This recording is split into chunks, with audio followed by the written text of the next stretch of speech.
So hi everyone, welcome to another episode of the ADHD Women's Wellbeing Podcast. And today I'm absolutely delighted to say we're doing something different. We're doing a bit of a summer series. And as you know, we have got the most amazing amount of episodes and guests and experts. And I don't want these to go missing. And so I'm going to be taking a little bit of a break from interviewing new guests.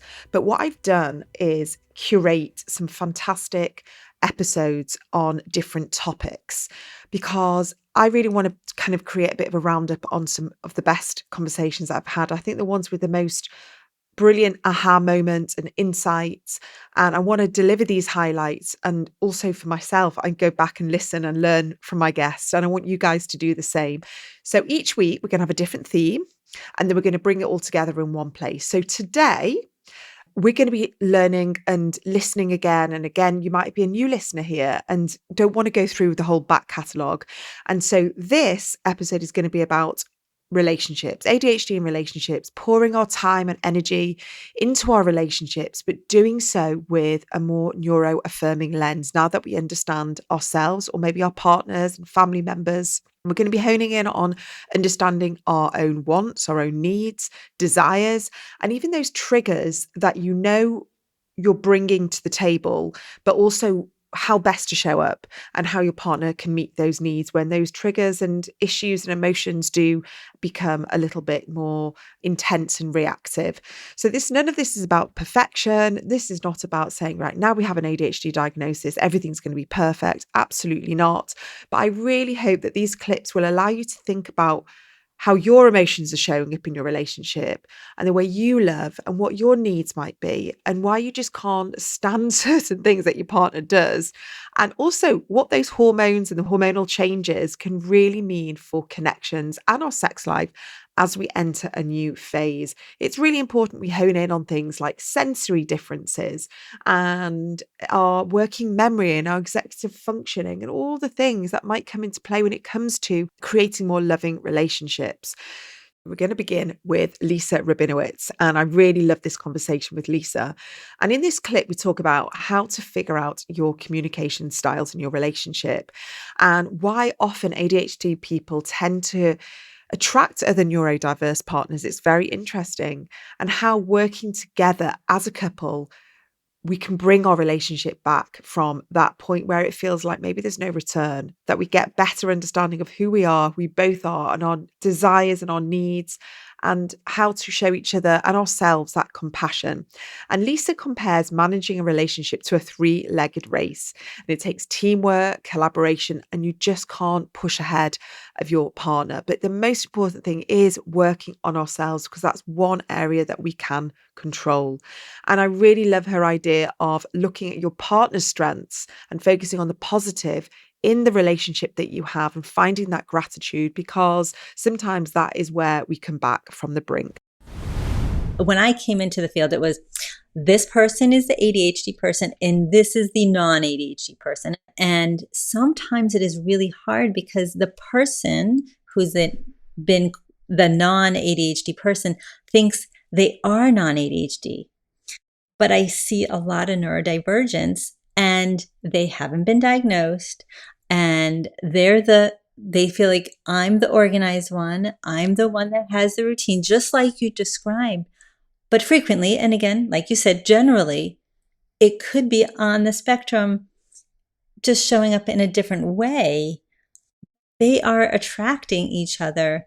And I would say very rarely do I actually see a truly non-ADHD partner with a ADHD partner. Interesting.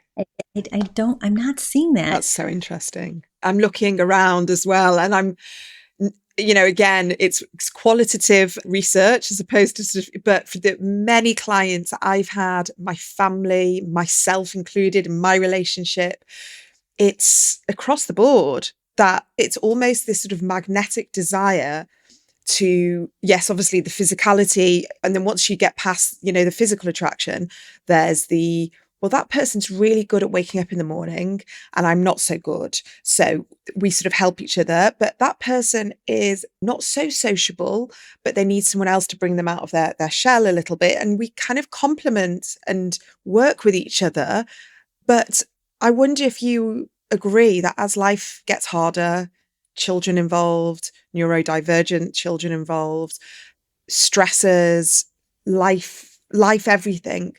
And then all of a sudden that those communication styles is a breakdown. And, or maybe, like you say, that other person isn't willing to recognize their own neurodivergence. And there's sort of like a bit of blame going on of like, I'm the normal one and you need to sort your shit out, basically. And it's kind of like the neurotypical, in inverted commas, is saying, these are all your issues and you need to sort that. What do you do in that situation? Right. So that happens frequently. And what I try to point to is if we put blame on one person, they're not going to stay in therapy. They're not. And I have people coming to me all the time with other therapists. I was the one to blame. I was the one that was bad. I didn't do this right. I should have done that more. I'm not good enough. So what's called level the playing field. You have your challenges and you have your challenges. And that's why in the book, I have 15 challenges for the ADHD partner. And I really wanted, I have to tell you, to come up with 15 for the I called it non-ADHD partner. I only came up with 8. But again, in any couple, you can see a mix. You might find yourself over here, you might find yourself over here, but usually there is some differences. So you each have your challenges. And that's how I look at it. I don't want to do the finger pointing. That's not going to be helpful for anybody. So we have a communication challenge. We are a 2-person system. The 2 of us are responsible. How are we going to work out the situation? So when a lot of tools come into play, and it feels very different. They'll frequently tell me, like, this feels very different because when it's the blame game, it's not comfortable. It doesn't feel fair. It doesn't feel balanced. I'm going to say, though, if somebody really has a true deficit in emotional regulation, or really the ADHD has not been dealt with, or it could be addiction, right? It could be an addiction that's not dealt with, or trauma that wasn't dealt with. We want people to get coaching, individual therapy, because otherwise we're not going to be able to show up in therapy and effectively work together as a couple. Yeah. I'd love to give my listeners hope of, have you had couples that have come in and you think, oh my God, these guys are like, this is the crux point, and you've seen things turn around because they've understood how to relearn communication skills? Oh, 100% every day, all day. So I have many people who are, I call it on the cliff, like, oh, we're about to go off the cliff and we're in deep trouble, or we are off the cliff and how we're going to pull it back and get away from the cliff. And frequently it's because they don't know how to work together. Like in the beginning, it was easy. I love your spontaneity. That's so much fun. Day-to-day spontaneity. No, like we have a routine. We have to 8 o'clock. Like, let's get going. No, we can't stay in bed till 10. Right. And so these things that were so much fun that we loved now eventually become, I don't like, and maybe I really, really don't like, and they're becoming a problem. It's really nice to be creative. Right now we have to do this, right? And stay in the lane. And that creativity better go out the window because that's just not how we're doing this. Now, what do we do? And so it's first, like you said, we need understanding and we need a diagnosis if we haven't had one. Mm-hmm. Then we need true understanding, like, what does it mean for me? Because what I'm going to look like is different than anybody else. Then to bring that, both people need to have that awareness of, if one person happens to be the one struggling with ADHD, what does that mean? How is it impacting? Again, not blaming, but we need to understand and we need awareness. And then we can say, now what? It's not a divorce sentence. It is a learning opportunity. We're going to do something different.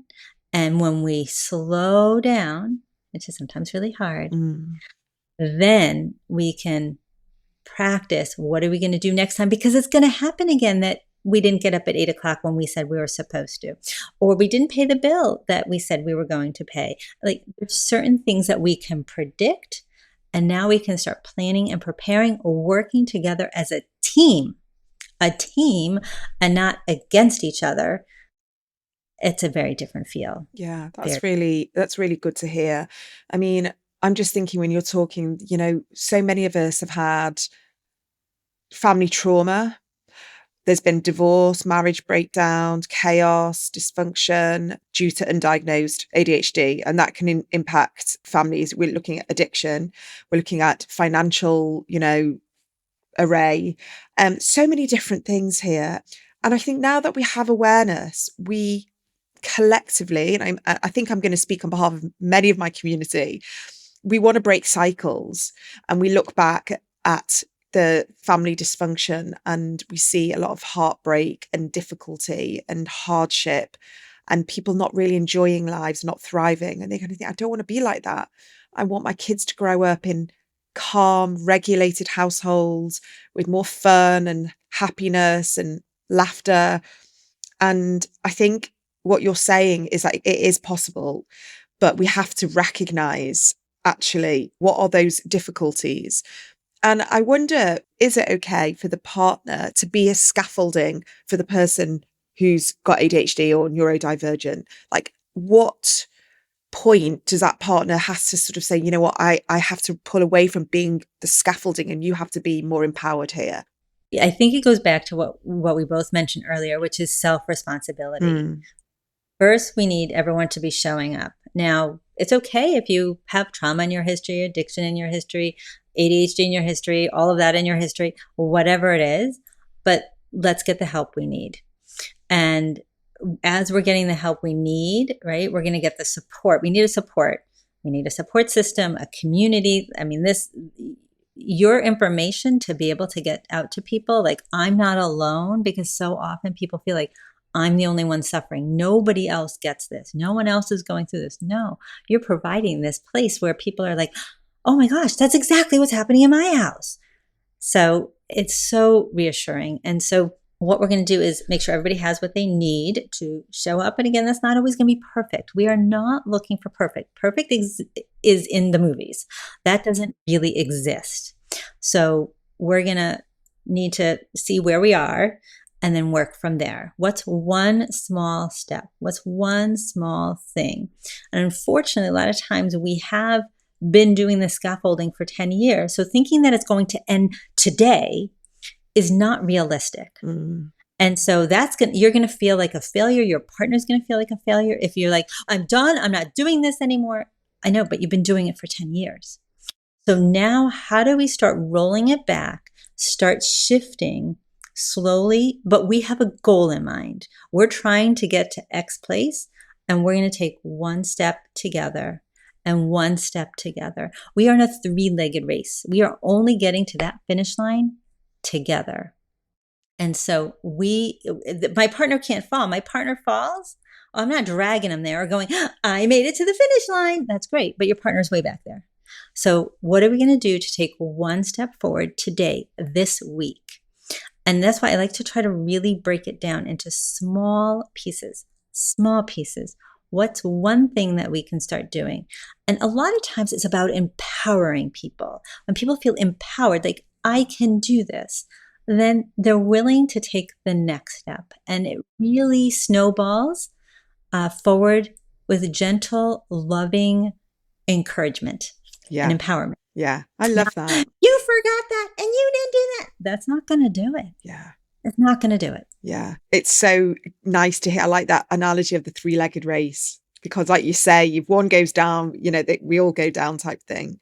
So it's that new dance. I guess it's learning a new dance, isn't it? Or how to do life. How can the non-ADHD partner, in whatever capacity they are, in a different spectrum or neurotypical, meet in the middle with their ADHD traits, which we know aren't going anywhere? Like, it's part of us, and the ADHD traits can be so amazing. Like you say, you talk about strengths. How do we then work with the strengths and start celebrating them? So I slow down and ask couples every day, let's focus on a strength. each day we're going to sit down, and actually we're probably going to talk about this at the end, but I'll just mention it now. There's a free giveaway, and in that free giveaway tells you different exercises to do together. And one of them is setting up a place together where you're going to sit and talk. And I give a lot more instructions than that, but that is very foundational in my book, that you need to have a space. This is your space. And if you need fidget toys, if you need pillows, all sorts of scented things, whatever you like, I want you to make up a space. This is your conversation space, your connection space. I call it the nook. You can call it whatever you want. It's not supposed to be the bed. You'll see that in the book. The bed is a place that other things happen. This is a place where we are going to talk. And I know in some people's homes, it's not a perfect place. In some people's homes, they do. They have, like, oh, we don't really use this room so much, or we don't use this couch very often. Let's sit over here. Whatever it is. And you're going to sit down, and it takes 1 minute. Trust me, we spend lots of time talking about the negatives. We can spend 1 minute and say something and do something positive.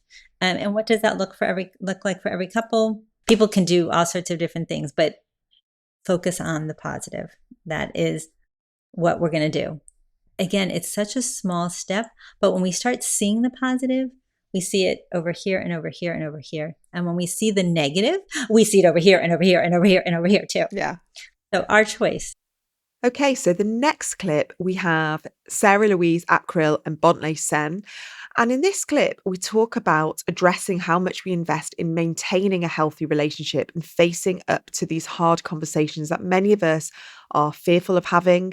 We know there's RSD in the mix for sure. So having a conversation that might trigger reactivity or emotional responses, or even just putting ourselves out there on the line, can feel really scary. And why they are seeing more neurodivergent people looking to alternatives to the standard societal norms of dating that perhaps we don't want to stick to. I mean, I literally just wrote a post before we came onto this conversation, interestingly, about I wonder if therapy and marriage counselling or anything like this should be as mandatory as like an MOT. Like we pay our mortgage, we have to do an MOT, we have to do certain things because it's been demanded from us. But actually, we should be investing in our self-development and our mental well-being the same way as we invest in all the other things. And think about the prevention side, like the prevention of marriage and partnership breakdowns. Think about that knock-on effect, like being able to grow together as a relationship, I think is profound, especially when you want to have a long-term relationship and you want to kind of grow together. Sara, I was wondering maybe what kind of like advice that you have with regards to someone listening now who does want to have more of these open conversations. I know that you are a therapist, and like, how do you, I guess, work with couples who are coming? I don't know if you do work with couples or not. I don't see couples, I see individuals. Okay. Mainly because of being autistic, I find all the dynamics in one space quite overwhelming. Yeah. But what I would say is you're podcasting, Bontle as a sex coach and a writer, I'm a therapist. It's easy for us in a way to talk about this stuff. And I'm always surprised when I speak to clients at how hard it is to mention this stuff. But I also know it's hard. It's easy to coexist with a partner, to be dating or to live together and to sort of be parallel to each other's lives. It's hard to look them in the eye, especially when you're autistic. It's hard to look them in the eye and go, you know what, this isn't enough. This isn't working. I need you to touch me. I need you to do that. I need you to never clean your teeth right before kissing me. I know it's really hard to look someone in the eye and be that blunt about sex. And it's great to learn that it's not an optional extra. It's an essential part of our being. Whether you're spiritual or not, it's our life force, it's our energy. It's, if you want to talk about chakra health or whatever, like, we all relate to the fact that you can't just cut your sexual energy out and act like it's not happening. But I know that it's risky to address it. My tips would be things like, if you're having to constantly mention that you're neurodivergent, then you're not feeling psychologically safe to just relax and be neurodivergent. So there needs to be some discussion around what being neurodivergent even means to start with. And I think that psychological safety is really, really important. you might also want to make a decision as to whether you want to be with a neurodivergent person specifically. I actually find a great refuge in friends and partners who come from some kind of minority background of any kind, because I feel that what people of minority backgrounds have in common is they know what it's like to be othered in different ways, and they know what it's like to not feel psychologically safe and to be on hyper vigilant and hyper alert all the time. So my advice could be, do you want to be with someone who's neurotypical and not getting it? They might be neurotypical and getting it. I'm not saying don't date neurotypicals. That's not the point. But they need to get, I think, the psychological safety and the fact that masking for us is a survival instinct. It's not a cute and quirky mask that we put on and off like this chameleon image. It very much is survival. It's keeping us alive. Masking is fundamental. And I think if someone doesn't understand that, you've got real issues in the relationship way below the level of having sex with them.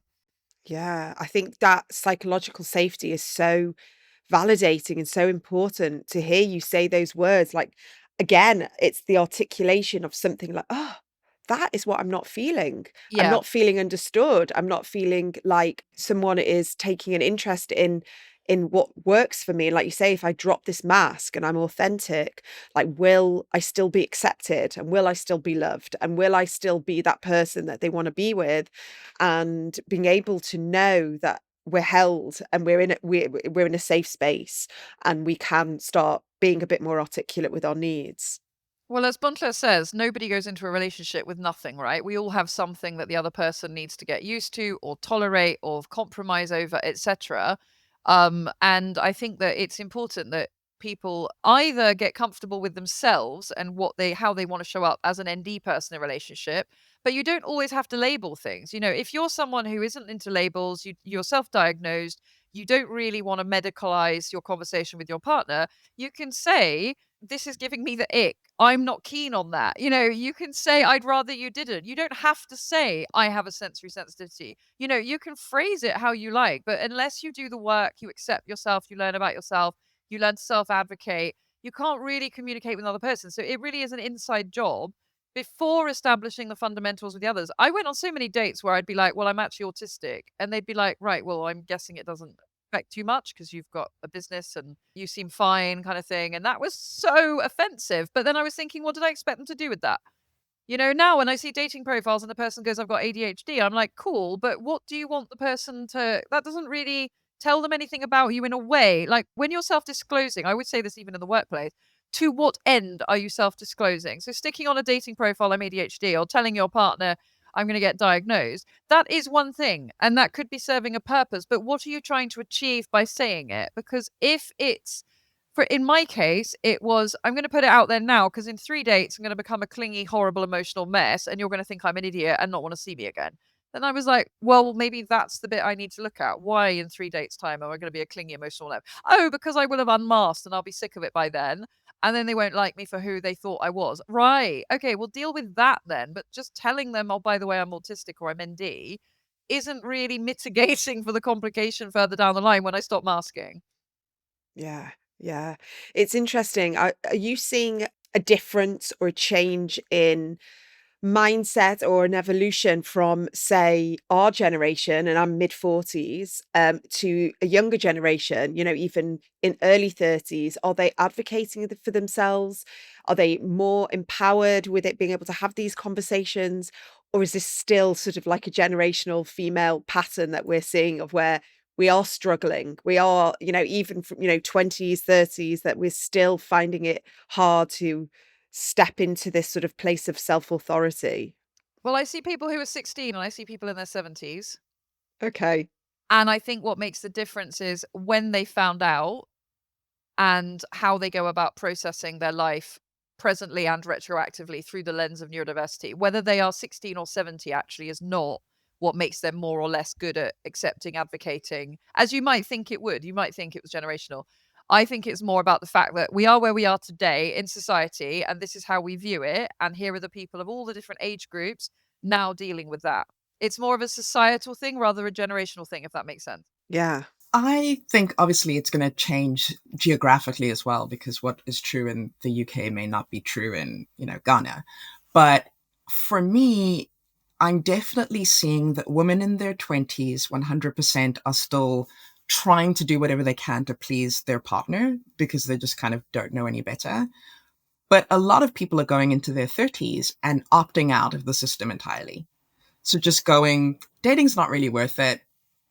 Everything is expensive. I don't really feel like I'm going to have a wedding. What is the point of this? I'd rather be with my friends because my friends actually have much longer relationships with them. I can count on them. I can't really count on dating. So that's been a trend that we're seeing all over the world, right? And it is as women become more financially independent in their 30s as well, that now people are just going, I don't think this is really worth, the juice is not worth the squeeze.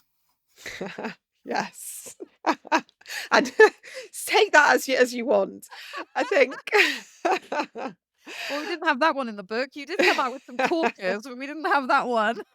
That's the name of your next book. I love it. Yeah. But yeah, I agree with you. I am hearing similar as well, especially you see the rise of women having children on their own, using sperm donors, choosing that they would rather parent and do it on their own rather than kind of settle for someone who is not right for them or that they have to change or mask. And I feel like that is maybe an interesting way that it's going. But I wonder, is that also detrimental to being able to learn how to evolve and grow together as well? I don't know. I think that, neurodivergent people often have different understandings of what relationship means and are often much more open to things like ethical non-monogamy or, polyamory, etc. And so maybe you don't want to grow and learn with this person. Maybe you're going, this is a 2-year thing. We're going to both enjoy it and have a great time and be intimate and be friends and then leave, right? You can decide to do those things. But I think I'm not sure that people are missing out on things if people don't have the emotional intelligence and the emotional availability to do those things with them, right? Because I'm not really seeing lesbians not dating. It does seem to be a very heterosexual thing. And it's a little, and the men are trash. We don't really need to go into that kind of discourse. But I think it is women who are looking at that and go. If you're enjoying today's episode, please remember that on my website, adhdwomenswellbeing.co.uk, I've got a search bar on the podcast page of the website. And if you go on there, put in any topic that you're currently interested in or need help or support on, whether it's parenting, RSD, friendships, career, emotional regulation, hormones, perimenopause. Honestly, the list goes on. We've got over 300 episodes over the back catalogue, and there's so much fantastic content and support there.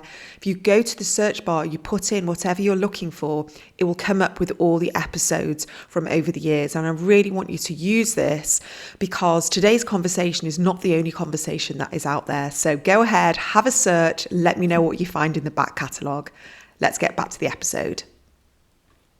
It's not worth it. And it's not just from the perspective of it won't be fun. We have a part in the book where we talk about, how do you know when it's time to leave?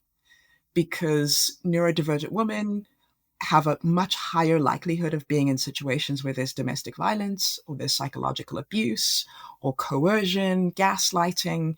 And so you begin to not trust yourself at all and keep on staying in these situations where someone is bringing down your confidence and your self-esteem and not helping you move forward. In that situation, you're never going to grow with that person, right? You are going to, in fact, keep on shrinking. So there is a certain point at which I think people have to go, like, is this relationship serving me? If this person was my friend, would I put up with this behavior? If my friend was with this person, what would I advise them? Depersonalize it in some way, take yourself out of that context, because otherwise you may end up kind of sleepwalking into a relationship thinking we're going to be together, we're going to grow together, and then hanging on to it because you want that dream of the 40-year wedding anniversary or whatever, right? Yeah. I think what's interesting is that a lot of women who are getting this awareness, these diagnoses in midlife, it's colliding with menopause, perimenopause, and that they're both awakenings, aren't they? If you're, ND or not, you are going to have this shift and this change of chapter during perimenopause. And it's like we're peeling away layers and becoming someone else. And then we have this understanding of our brain and our nervous system and hormones and everything that comes with this, that's that we've had but just didn't know what it was. And I see this in my community a lot, that women are just going, sod this, I'm out, I'm not with this person anymore, I'm changing my career, I'm moving, like things are changing because I've settled for so long. It's like a big eruption. And so, yeah, I think it's exciting, but it's hard as well. It's very unsettling. And it's like everything has to break down to be rebuilt again. Are you seeing this as well, Sarah? Well, I was just going to say settling is a big thing with autism, isn't it? Because it's better the devil you know. It's a routine of sorts. It's really hard to break a routine, even if it's a painful and an abusive one even. Bontle mentioned abuse. We're far more likely to have coercive control and other forms of domestic and intimate partner violence in our lives. We're also more likely to be in poverty, and we're more likely to have complex trauma and to bulldoze over the red flags of real distress and difficulty in our life because it's become so normal. So for all of these reasons, you can see why we might stay, and we might even think, well, God, a good sex life is a bit of a luxury, to be fair. I might as well just be here and at least I'm safe.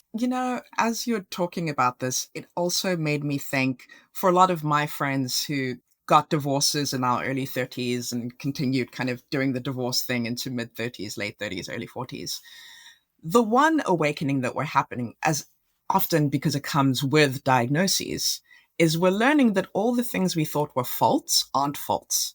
This is not bugs in the code, right? These are how your brain works. You don't have a choice about some of it. And honestly, there are some really great things about being in relationships with people who are neurodivergent, right? And I think that as women are more accepting of themselves and their symptoms, they're going, these aren't really symptoms. They're kind of just traits. And you can take them or leave them, but I'm pretty great. I am creative. I believe in justice. My heart is so huge. I will do anything for you. I'm super loyal. All I want to do is solve problems, love sex. All of these things, right, can make you a fabulous partner. And I think a lot of women that I've met certainly are just like, if he didn't see that, that's him. Amazing. I love that. Because when you look at the books, when we were writing our book, I was like trying to find books on this stuff, and it was all about how your male Asperger's partner is a nightmare and you deserve a medal for being with him, or how an Asperger's male partner will be cold and unloving and potentially even borderline narcissistic abusive, and that was it. It was all about men. It was very disparaging about Asperger's men, and it was never about ADHD anyone. It wasn't about women, non-binary people, trans people. It was just quite depressing. And I think that we live in a society where you're either sick and not functioning, or you're well and functioning to a degree. And we don't know enough about the social model of disability and the fact that loads of us are just in the middle somewhere dealing day to day with just being different statistically. But I just want to say that when we talk about neurodiversity, there will be a lot of people going, oh my God, everyone's on a spectrum, everyone's getting diagnosed. I keep reading the paper, everyone's got a label. We are not all on a spectrum. Neurodivergent people have a brain structure that is intact, like neurotypical people, but they have a markedly different brain activity. So how we view the world, interpret the world, perceive the world, respond to the world, conceive of the world is 100% different to our neurotypical peers. So something that involves connection and intimacy and vulnerability and sex and sensory, like obviously we're going to process it all through those lenses, but they are differences and we are wonderful people. We're not good or bad because we're neurodivergent. It's just we're on a different kind of mainframe. We're the PCs in a world of Apple Macs or whatever. But we're just different. We're just approaching stuff differently. I really loved what Sarah said about accepting and celebrating the differences in how neurodivergent people show up in relationships. And I think that's key, is that when we get this understanding of ourselves and this diagnosis, we have to lean into the acceptance and then begin celebrating, because we may have had a lifetime of criticizing and feeling shameful. And we are going to finish off with Dr. Angela Wright. And I absolutely love this conversation with Dr. Wright. And if you want to listen to the full conversation, please do go back and listen to it. And in this clip, we started by looking at how dopamine seeking and ADHD can interplay with your relationship and sex life. And Angela shares with us why you should bring some compassion to your view of your sex life in midlife. We shouldn't just kind of get rid of our desires and our wants just because we're hitting midlife, perimenopause, and why you actually might need more novelty in your relationships. We've got to remember that we are dopamine seeking, novelty seeking people with ADHD. And when that boredom kicks in, we might need something to help spice things up a little bit. With ADHD, there's a lot of dopamine seeking as well. And so I guess if you've been with a partner for a long time and you were talking about different sex drives and seeking, other sexual partners, and then having shame and not understanding why there's boredom or needing that novelty, is that something that you hear a lot about? Yeah, loads. And again, on the backdrops, the sex is biopsychosocial. That's what we're taught. We're taught that there's a body-based bit, there's a psychology-based bit, and a social aspect of it. And I think socially, a lot of women, we tell them that they are probably not supposed to be as interested in sex as men are, not initiate it as much, not like doing the weird stuff, that they're sort of meant to be partners first and foremost, rather than necessarily people that initiate or write the story for it. So I think you've got that element of people perhaps feeling slightly embarrassed that they've always masturbated a lot, or they've always had specific sexual interests that perhaps are not things that they felt confident about, or we see a bit more kink, more novelty.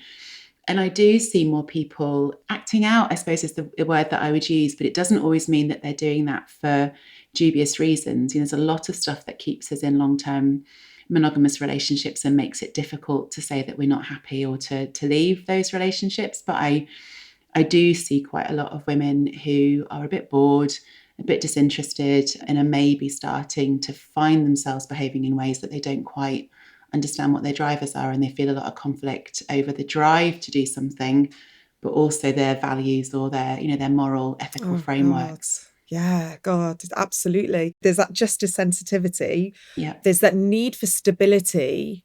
But like you say, there's like looking for novelty and interest and self-esteem and rejection sensitivity and all of that stuff. And you're aging, you're changing. So if people are offering you attention and interest, all of these things make it really complex. I think you've got to have an incredibly compassionate eye when you're talking to people at this stage of life. And actually sex is, we're not taught that sex is quite novelty driven. Jack Morin wrote a book about the erotic and said that the erotic equation is attraction plus obstacle equals desire. So and like that speaks to the ADHD brain, doesn't it? If you really, really want something and you can't have it, can you think about anything else? But actually, when you're in a long-term relationship and you've got somebody on tap that you've slept with, probably 1,000 times, and you've run out of novelty, these are all the drivers that sit underneath someone saying to me that they've lost interest in sex, or they find themselves attracted to other people, other activities, solo sex. It's really complicated. Yeah, it is. And it's so important just to state all of this. And then would you say that, I'm thinking for women, the psychological perspective, if you are feeling connected with your partner and you're feeling understood in your own body and you have that validation, do you still think the hormone side, though, you kind of have to blend the two, don't we? Because sometimes we just don't understand why we're not feeling in the mood, or why our mood is low, or why suddenly our husband is driving us insane and he's not really done anything different. He's just, or the chewing or the snoring or all the things that so many women are experiencing midlife, like the tolerance level is gone down and we don't want to be like that. Would you say that's when we need to start looking at hormones? Again, I think it does all sort of blend together. So you've got your body is your tool. Your body, the sort of soup of your hormones affects how you receive incoming stimulus, whether that's sexual stimulus like touch. It feels different in the absence of hormones. You don't get such a lot of blood supply to the genitals if you haven't got estrogen going through your system. So the feeling of being aroused feels different. You won't feel as full and sort of wet as you get aroused as you will do when you're full of hormones versus when you're not. Sex gets painful, you get negative consequences like urine infections or, funny smells, funny discharge. orgasms diminish. So you've got the tool of your body that does often do better when you have your hormones replaced. You can. I'm always conscious of people listening who can't have hormones, don't want hormones. It's not that you can't have sex and have a good sex life without them. It's just a little bit easier if you have access to them.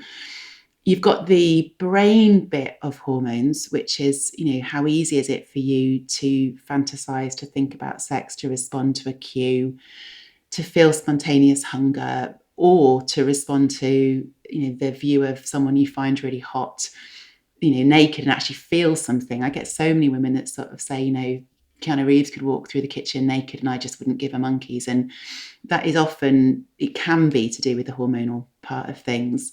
But then you've got your attention and your nervous system. And those bits are also really, they're not separate from hormones because they're affected by them, but they're also affected by lived experience and what's going on and how you're feeling and how much stuff you're juggling, how many plates you're spinning.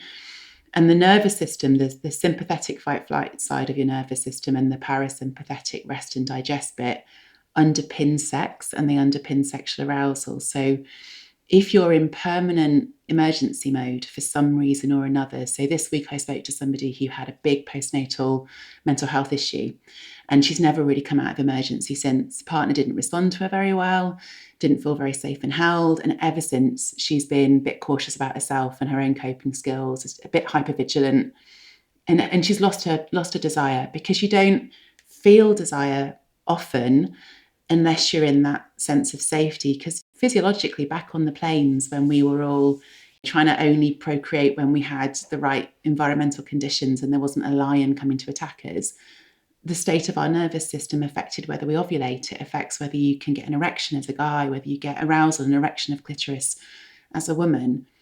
So if you're in permanent emergency, unless you're regulating through sex, which you pointed out, some people do regulate through masturbating or through having sex, but for most people, the physiology is just not switched on correctly. And midlife menopause is a bloody nightmare for that, because most of us are caring downwards, caring upwards at difficult point in our life. Bodies suddenly become completely unfamiliar, can't get the help we need because people don't listen to us. We're bored of the same old stuff with partners, and like you say, the sensory stuff that they're doing is just like tipped us over the edge.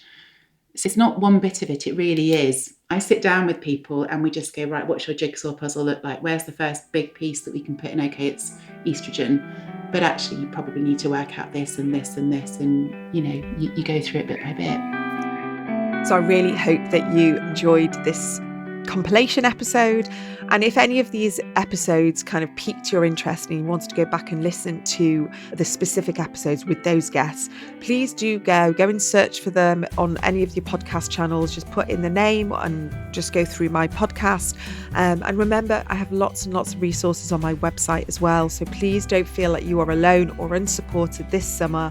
Head to ADHDwomenswellbeing.co.uk. You'll see everything there, as well as the podcast. Now I want to remind you, if you go onto the podcast page on my website, there's a search bar and you can put in any topic you're looking for. So whether it's hormones, anxiety, burnout, RSD, perimenopause, you put it in the search bar and all the episodes will come up there. I'm really proud of this feature because it kind of feels like a bit of a resource library for everybody. So do go and check that out at ADHDwomenswellbeing.co.uk. And next week, we're going to be focusing on identifying the struggles that come up with ADHD and neurodiverse families, as well as our children, and really understanding all this through a different lens. So I really hope to see you there. Thank you so much and take care.